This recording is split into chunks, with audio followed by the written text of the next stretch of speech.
Hello दोस्तों, स्वागत है आपका पीबी एजुकेशन सिस्टम में।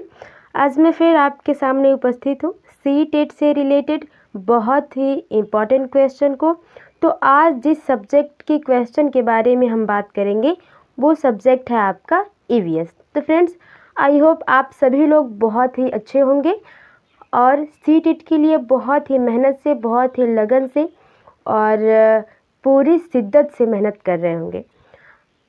और फ्रेंड्स, मैं कामना करती हूँ कि आप आने वाले सी-टेट या किसी भी एग्ज़ाम, चाहे ईवीएस का ही एग्ज़ाम आप देने जा रहे हों, उसके लिए आप बिल्कुल तैयार होके जाइए और कामना करती हूँ कि आपकी मेहनत ज़रूर रंग लाए।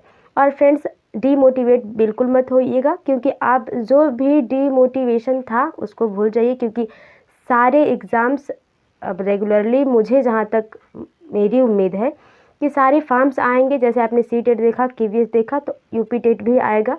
इसी तरह आएंगे और सुपर-टेट भी देर सही आएगा, लेकिन आएगा। ठीक है, तो तैयारी करते रहिए, क्योंकि इस टाइम जिस फॉर्म में आ रहे हैं, शायद इस टाइम आने वाले फॉर्म्स जो हैं वो प्रॉपरली आएंगे। ठीक है, जैसे मैंने यूपी-टेट की बात कही, तो संभावना है कि यूपी-टेट हो सी-टेट की बात। तो चलिए फ्रेंड्स, टाइम वेस्ट न करते हुए हम क्लास को शुरू करते हैं। और फ्रेंड्स, मैं बताना चाहूँगी कि इसके पहले मैंने बहुत सी वीडियोज़ ईवीएस की, सीडीपी की, हिंदी की बहुत सी वीडियोज़ मैं अपलोड कर चुकी हूँ और डिटेल में भी मैंने व्याख्या करी हुई है। तो फ्रेंड्स, आप ज़रूर उनको देखें, यदि आप देखना चाहते हैं तो देखें और फिर बताएं कमेंट में कि आपको वीडियो कैसी लगी। चलिए फ्रेंड्स, ज़्यादा टाइम न लेते हुए शुरू करते हैं आज की क्लास। तो पहला जो क्वेश्चन है उसको पहले पढ़ लेते हैं। क्वेश्चन है, वह एकमात्र सेंचुरी जहां कश्मीरी महामृग पाया जाता है। अगर बात करूं फ्रेंड्स मैं कश्मीरी महामृग की, तो यह बहुत ही सुंदर जो होते हैं हिरन होते हैं। ठीक है, एक बहुत ही सुंदर हिरन होते हैं, जिनकी जो सींगें होती हैं बहुत ही आकर्षक होती हैं ना। कश्मीरी महामृग जो होते हैं बहुत ही सुंदर हिरन होते हैं प्रकार के, और वो जो है बहुत ही आकर्षक उनकी सींगें होती हैं। तो चलिए देख लेते हैं, ऑप्शन पहले क्या है, कान्हा, दाचिंगम, गिर या मधुमलाई। ठीक है, तो यदि मैं सही ऑप्शन की पहले बात करूं तो वो ऑप्शन हो जाएगा आपका दाचिंगम। ठीक है, दाचिंगम जो हो जाएगा आपका, वो आपका सबसे सही और सटीक आंसर हो जाएगा। और फ्रेंड्स, यदि मैं बात कर लूँ और भी ऑप्शंस की, तो बात करते हैं हम कान्हा राष्ट्रीय उद्यान के। ठीक है, कान्हा राष्ट्रीय उद्यान की बात यदि मैं फ्रेंड्स करूँ तो मैं आपको बताना चाहूँगी कि ये जो है आपका वो मध्य प्रदेश में है। ठीक है, कान्हा जो राष्ट्रीय उद्यान है वो आपका एमपी में है, मैं लिख देती हूँ मध्य प्रदेश में है। ठीक है, ये याद रखिए। और कान्हा राष्ट्रीय उद्यान के बारे में और बात करें तो इसकी स्थापना जो हुई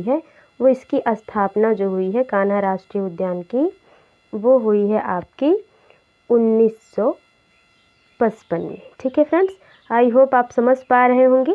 तो दाचिंगम जो है वो वहाँ पे जो दाचिंगम राष्ट्रीय उद्यान है वहाँ पे कश्मीरी महामृग जो है पाए जाते हैं और बहुत ही रेयर हैं, इसीलिए दाचिंगम में ही पाए जाते हैं। और यदि मैं दाचिंगम राष्ट्रीय उद्यान की बात करूं तो आप देखिए, कश्मीरी बात आई है तो आपको सीधे सीधे पता चलना चाहिए कि कहाँ है, जम्मू और कश्मीर में। ठीक है, जम्मू और कश्मीर में है। और कान्हा राष्ट्रीय उद्यान आपका मध्य प्रदेश में है और इसकी जो स्थापना हुई थी 1955 में हुई थी। ठीक है फ्रेंड्स, आई होप मेरी बात समझ में आ रही होगी आपको।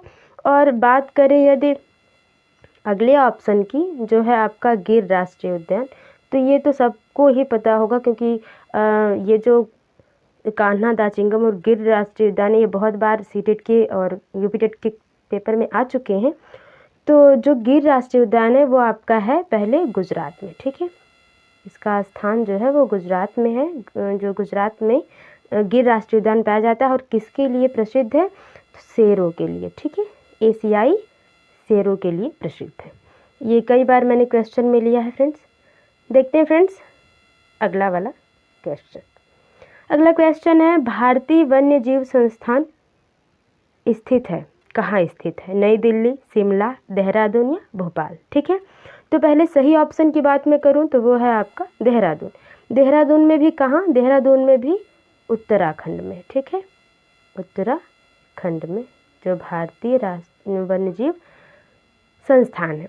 अब बात कर ले हम भारतीय वन्यजीव संस्थान की, तो इसके बारे में यदि कुछ चर्चा करें तो पहले हम देखते हैं जो है आपका भारतीय वन्यजीव संस्थान, इसकी स्थापना कब हुई थी? तो पहले स्थापना की यदि हम बात करें तो ये है आपका 1982। ठीक है, 1982 में आपका भारतीय वन्यजीव संस्थान की स्थापना हुई थी।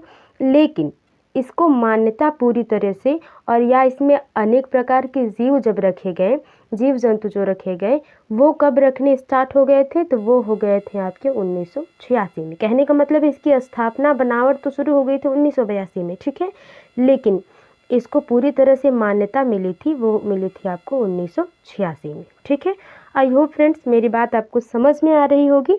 और जो भारतीय वन्यजीव संस्थान है वो देहरादून में पाया जाता है, वो भी कहाँ? उत्तराखंड में। आई होप मेरी बात क्लियर होगी फ्रेंड्स। चलते हैं अगले क्वेश्चन पे। अगला क्वेश्चन है फ्रेंड्स, अंटार्कटिका में ओजोन परत का सर्वाधिक विनाश किस माह में होता है, किस महीने में होता है? ठीक है, दिसंबर तथा जनवरी। दिसंबर तथा जनवरी बहुत ज़्यादा ठंडी है आपकी। ठीक है, अक्टूबर तथा नवंबर हल्के हल्के जो है ठंडी हो। सितंबर तथा अक्टूबर, अगस्त तथा सितंबर। तो बात मैं करूँ फ्रेंड्स इस क्वेश्चन के आंसर की, तो आपका हो जाएगा तीसरा ऑप्शन सबसे सही हो जाएगा। सितंबर तथा अक्टूबर में अंटार्कटिका में, अंटार्कटिका आप देख रहे हैं ना, जो साउथ पोल है और नॉर्थ पोल है आपका। ठीक है, नॉर्थ पोल साउथ पोल में अंटार्कटिका जो है उसमें ओजोन परत में सर्वाधिक विकास इसी महीने में होता है, सितंबर तथा अक्टूबर में। और फ्रेंड्स मैं बता दूं कि यदि आप इनके बारे में डिटेल वीडियो चाहते हैं, जैसे क्यों ऐसा होता है कि सितंबर तथा अक्टूबर में ही जो है ओजोन परत में ज़्यादा विनाश होता है अंटार्कटिका के ओजोन परत में, तो इसके बारे में हम डिटेल बात करेंगे जब हम EVS की क्लास लेंगे तब। आई होप फ्रेंड्स आप समझ रहे होंगे मेरी बात को, क्योंकि यदि हम पूरी तरह से इस पर डिस्कस करें तो एक ही ये जो टॉपिक है वो आपका 10-15 मिनट ले जाएगी।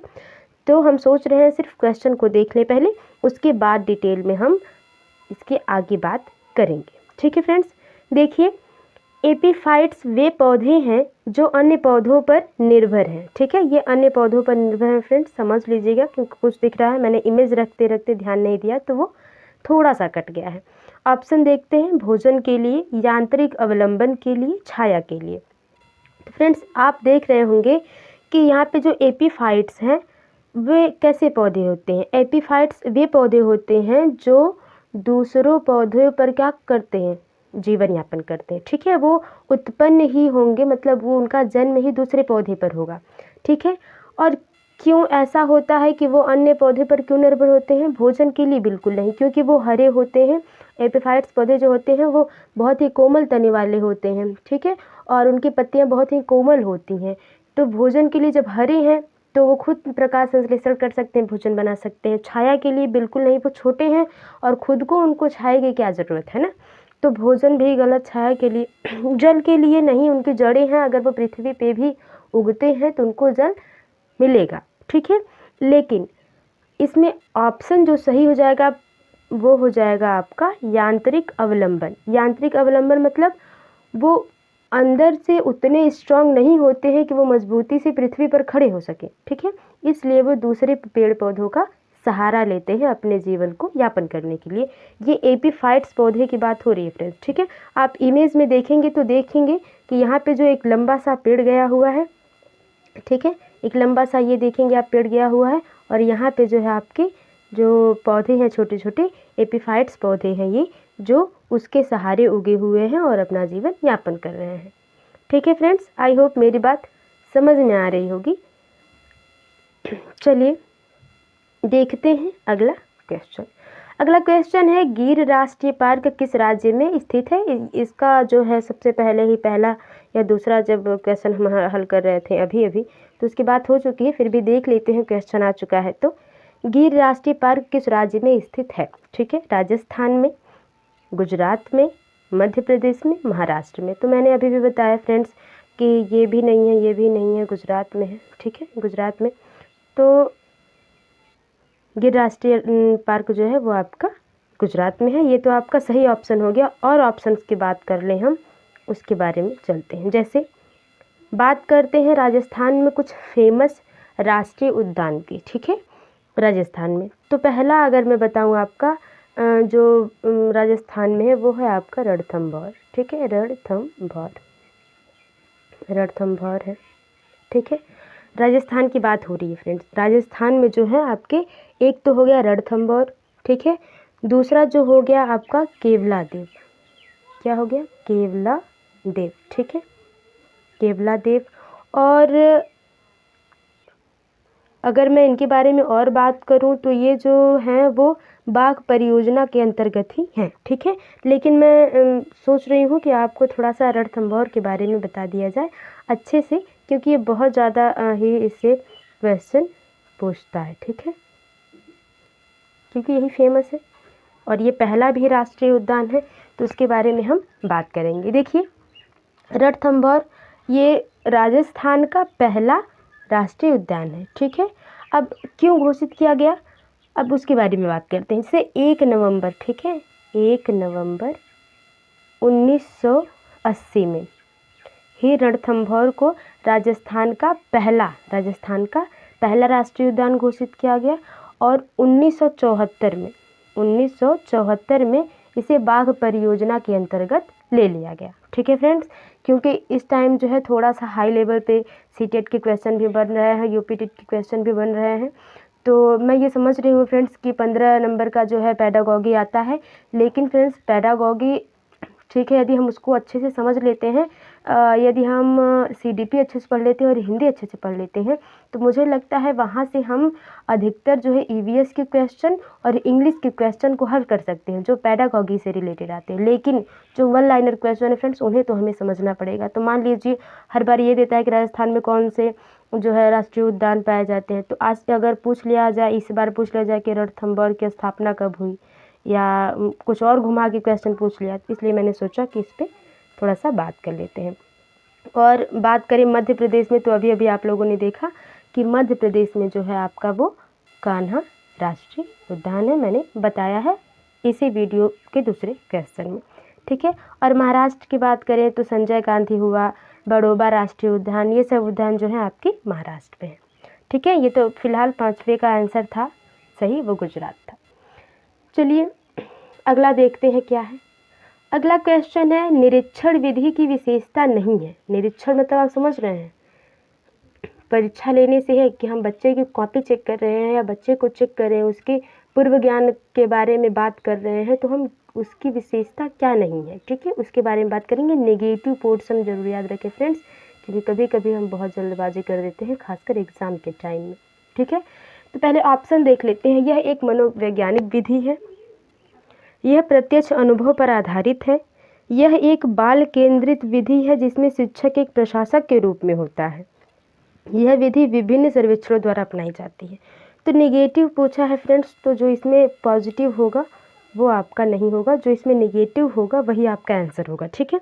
तो यह एक वैज्ञानिक विधि है, ये सही बात है, लेकिन यहाँ पे नेगेटिव पूछा है तो हमको पॉजिटिव नहीं लेना है, तो ये आपका गलत हो गया ऑप्शन।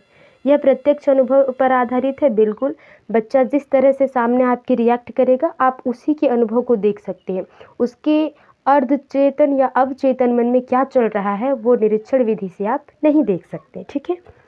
तो ये भी आपका गलत हो गया, ये सही है दूसरा ऑप्शन। अब देखते हैं तीसरे ऑप्शन की बात करें, तो तीसरा ऑप्शन ही आपका सही हो जाएगा, क्योंकि इसमें जो दिया है कि यह एक बाल केंद्रित विधि है, पहले यही गलत हो गया कि यह एक बाल केंद्रित विधि नहीं है। यह सिर्फ बालक के लिए ही नहीं है कि जब बालक को पढ़ाएंगे हम तभी निरीक्षण विधि का यूज कर सकते हैं, नहीं, हम किसी भी व्यक्ति पर निरीक्षण विधि के द्वारा उसका जो है अवलोकन कर सकते हैं, है कि नहीं। जैसे अगर कोई भी व्यक्ति हुआ, उसे कोई भी प्रॉब्लम है, बोलने में प्रॉब्लम है या किसी भी तरह की प्रॉब्लम है, तो उसका उपचार करने के लिए हम निरीक्षण तो करेंगे ना कि आखिर क्या इसमें कमी है कि ये व्यक्ति बोल नहीं सकता या तर्क नहीं कर सकता ना। तो यह एक बाल केंद्रित विधि नहीं है, और इसमें एक शिक्षक ही होता है ये भी ज़रूरी नहीं है, ठीक है। और यह विधि विभिन्न सर्वेक्षणों द्वारा अपनाई जाती है, तो बिल्कुल जब विधियां हैं ऐसी जो बहुत ज़्यादा यूज़ की जाती हैं अलग अलग स्टेज में। ठीक है फ्रेंड्स, चलिए फ्रेंड्स देखते हैं अगला 7वां क्वेश्चन। 7वां क्वेश्चन है, दही निर्माण हेतु कौन सूक्ष्मजीवी उत्तरदायी है। ठीक है, ऑप्शन है एस्परजिलस, स्ट्रेप्टोकोकस, रेट्रोवायरस, लैक्टोबैसिलस। तो ये आप लोग क्लास 7th में पढ़े होंगे। इसका सबसे सही ऑप्शन जो है वो है लैक्टोबैसिलस। लेकिन दही निर्माण पूछ देता है कि जो दही निर्माण की प्रक्रिया होती है वो किस प्रक्रिया द्वारा होती है, तो वो हो जाती है आपका किण्वन विधि द्वारा। ठीक है, किण्वन विधि। और किण्वन विधि क्या होती है? किण्वन विधि वो विधि होती है जब कोई पहला पदार्थ होता है वह सड़ा गला के दूसरे पदार्थ का निर्माण कर दे ना, खुद सड़ गल के दूसरे पदार्थ का क्या कर दे, निर्माण कर दे। जैसे दूध होता है, उसमें क्या होता है, दूध में हम हल्की सी दही डाल देते हैं, खट्टापन आ जाता है तो वो उसको सड़ा गला के फिर उसी अपने रूप में ले लेता है। ठीक है, तो वो लैक्टोबैसिलस वायरस के द्वारा होता है। उसमें दूध से दही जमता है। ठीक है, दूध से जो दही बनने का निर्माण है वो लैक्टोबैसिलस के वायरस के द्वारा बनता है। लेकिन जो दूध से दही बनने का निर्माण जो होता है, वो जो क्रिया होती है वो किण्वन प्रक्रिया द्वारा होती है। ठीक है, सड़ा गला के वो दही तैयार होता है। आई होप फ्रेंड्स आपको समझ में आई होगी मेरी बात। चलते हैं फ्रेंड्स अगले क्वेश्चन पे। तो 7वें के बाद सीधा 8वां आना चाहिए था, 10वां आ गया।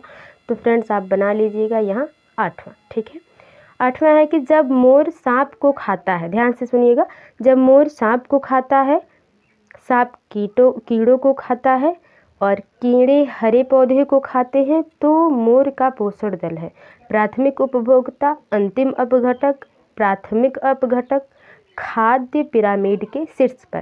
पहले पिरामिड बना लेते हैं। ठीक है, पहले हम बना लेते हैं पिरामिड। तो हम यदि खाद्य पिरामिड बना लें तो बात करते हैं। पहले क्या है, पहले इसमें ढूंढेंगे कि जब मोर सांप को खाता है, ठीक है, सांप कीड़ों को खा रहा है, कीड़े क्या खा रहे हैं, पेड़ पौधे। तो पेड़ पौधों की संख्या क्या है, कम होगी क्योंकि कीड़ों की संख्या ज़्यादा है। तो जो पौधे होंगे वो आपके हो जाएंगे नीचे सबसे। ठीक है, क्योंकि ये हो गया आपका पहला हो गया। ठीक है, पहला इसमें हो गया, पेड़ पौधे इसमें आएंगे। ठीक है, तो ये तो सबसे नीचे हुआ। सबसे शीर्ष पर पूछा है, सबसे मतलब मोर का पूछा है, तो मोर तो भी आए नहीं क्योंकि नीचे पहले क्या है, पौधा है। ठीक है, अब दूसरा क्या हुआ, अब पौधों को कौन खाता है, कीड़े खाते हैं। कीड़े की संख्या, अब कीड़े खाते हैं। ठीक है, तो मान लीजिए कीड़ा हो गया आपका दूसरा, तो इसमें आ गया दूसरा। ठीक है, अब कीड़ों को कौन खाता है, तो ये कीड़ों को खाता है सांप, तीसरा। ठीक है, अब बचा सबसे लास्ट में, अब सांप को कौन खा रहा है भाई, सांप को खा रहा है मोर, जिसका नंबर है 4, सबसे ऊपर पे आएगा 4। तो प्राथमिक उपभोक्ता, मोर प्राथमिक उपभोक्ता नहीं है, क्योंकि प्राथमिक उपभोक्ता तो आपके क्या हो जाएंगे, कीड़े मकोड़े हो जाएंगे जो पेड़ पौधों को खा रहे हैं। ठीक है, तो ये ऑप्शन गलत हुआ। अंतिम अपघटक बिल्कुल नहीं, मोर अंतिम अपघटक कैसे हुआ, तो उपभोक्ता है, खाने वाला है। ठीक है, प्राथमिक अपघटक भी नहीं होगा, प्राथमिक अपघटक तो आपका पेड़ पौधा हो जाएगा। तो खाद्य पिरामिड के शीर्ष पर ही सबसे सही ऑप्शन होगा आपका कि मोर जो है वो खाद्य पिरामिड के सबसे शीर्ष पर आ रहा है, चौथे नंबर पे ना। आई होप फ्रेंड्स आपको मेरी बात समझ में आई होगी, जो मैं समझाने की कोशिश कर रही हूँ वो भी आपको समझ में आया होगा। ठीक है, चलते हैं 9वें क्वेश्चन पे। तो फ्रेंड्स, निम्न ग्रीन हाउस गैसों में से ऐसे कौन हैं जिनके द्वारा ट्रोपोस्फियर में ओजोन प्रदूषण नहीं होता। Methane, carbon monoxide, nitrogen oxide, जलवाष्प। NOx है ये इसका।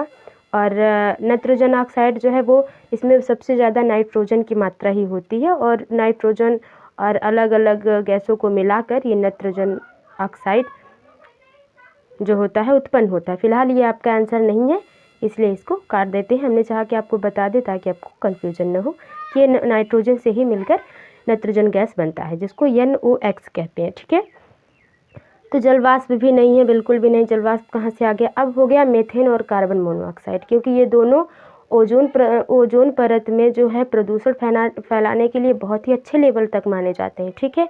लेकिन पूछा क्या है फ्रेंड्स, ध्यान से क्वेश्चन पढ़िए कि ग्रीन हाउस गैसों में कौन सा ट्रोपोस्फियर आप समझ रहे होंगे, क्षोभ मंडल, ठीक है, क्षोभ मंडल जो गैसों का आवरण है, जो परत है, क्षोभ मंडल, फिर जो है क्षोभ मंडल, समताप मंडल, आयन मंडल, इस तरह से है ना, तो आप पढ़े होंगे। तो ट्रोपोस्फियर जो है वो क्षोभ मंडल में जो है, इसमें किसकी मात्रा नहीं होती, इसमें सबसे कम मात्रा होती है कार्बन मोनोऑक्साइड की, ठीक है। कार्बन मोनोऑक्साइड की ट्रोपोस्फियर में सबसे कम मात्रा होती है, इसीलिए ये ट्रोपोस्फियर में ग्रीन हाउस प्रभाव नहीं कर पाता है, प्रदूषण नहीं कर पाता है, ठीक है फ्रेंड्स। क्योंकि कार्बन मोनोऑक्साइड बहुत ही जहरीली गैस है, ठीक है, वो हमारे ट्रोपोस्फियर में नहीं पाई जाती है, इसीलिए ग्रीन हाउस जो है गैस ट्रोपोस्फियर से में प्रदूषित नहीं हो पाती है। ये आयन मंडल तक जाती है, समताप मंडल में, माफ़ करिएगा, समताप मंडल में जाती है, क्योंकि आयन मंडल और समताप मंडल कहीं न कहीं ट्रोपोस्फियर से या क्षोभ मंडल से ज़्यादा नमी वाले होते हैं, और ज़्यादा नमी जहाँ होगी वहाँ कार्बन मोनोऑक्साइड क्रिया करके वह अपनी जहरीली गैस क्या बन जाता है, कार्बन मोनोऑक्साइड, ठीक है। तो आई होप आप समझ में आया होगा जो मैं समझाने की कोशिश कर रही हूँ। ग्रीन हाउस गैस में प्रदूषण सबसे ज़्यादा मीथेन और कार्बन मोनोऑक्साइड करते हैं, लेकिन ट्रोपोस्फियर में नहीं करते हैं, ठीक है। कार्बन मोनोऑक्साइड जो है ट्रोपोस्फियर में काम नहीं कर पाता है। चलिए फ्रेंड्स, अगला क्वेश्चन और लास्ट क्वेश्चन आज का देखते हैं। अखबार में कौन सा विषैला तत्व होता है, तो यहाँ ऑप्शन पहला यहाँ है फ्रेंड्स, पारा, लेड, मैग्नेट, कैडमियम ना। तो लेड जो है वो आपका सही आंसर है, और अखबार में यही लेड जो है वो विषैला तत्व होता है, जिसके द्वारा आप पढ़े होंगे फ्रेंड्स, क्योंकि ये जो 9th-10th में हम लोगों का जो जूलॉजी पोर्शन था उसमें बिल्कुल ही बहुत ही सटीक तरह से समझाया हुआ था। चलिए फ्रेंड्स, इनके बारे में डिटेल वीडियो चाहिए तो आप कमेंट में ज़रूर बताइएगा कि मैं इनके लिए डिटेल वीडियो लाती रहूँगी। फिलहाल फ्रेंड्स, आप बताइएगा कि इन 10 क्वेश्चनों में से आपका 10 से 10 सही गया है, कितना सही गया है, या जो जानकारी आपको नहीं पता है, क्या इसमें कुछ नया आपने सीखा, तो आप ज़रूर बताइएगा, मुझे भी अच्छा लगेगा, और मुझे ये भी समझ में आएगा कि हाँ, मैं आप लोगों को कुछ अच्छा दे पा रही हूँ। चलिए फ्रेंड्स, मिलते हैं अगले वीडियो में, तब तक के लिए bye bye and take care. और वीडियो थोड़ी सी भी हेल्पफुल लगी है फ्रेंड्स तो लाइक शेयर कमेंट जरूर करें, और चैनल को सब्सक्राइब इसलिए कर लें ताकि आप मेरे सबसे खूबसूरत परिवार का हिस्सा बन सके, और आपकी मदद करके मुझे सच में बहुत ही अच्छा लगता है, और आपका फीडबैक पाके मैं थोड़ा सा मोटिवेट हो जाऊँगी। चलिए फ्रेंड्स, मिलते हैं अगली वीडियो में, तब तक के लिए bye bye and take care. मन से पढ़ते रहिए, ध्यान से पढ़ते रहिए, लगन से पढ़ते रहिए, और इस बार किसी भी एग्ज़ाम को नहीं छोड़िए। Thanks for watching, bye friends.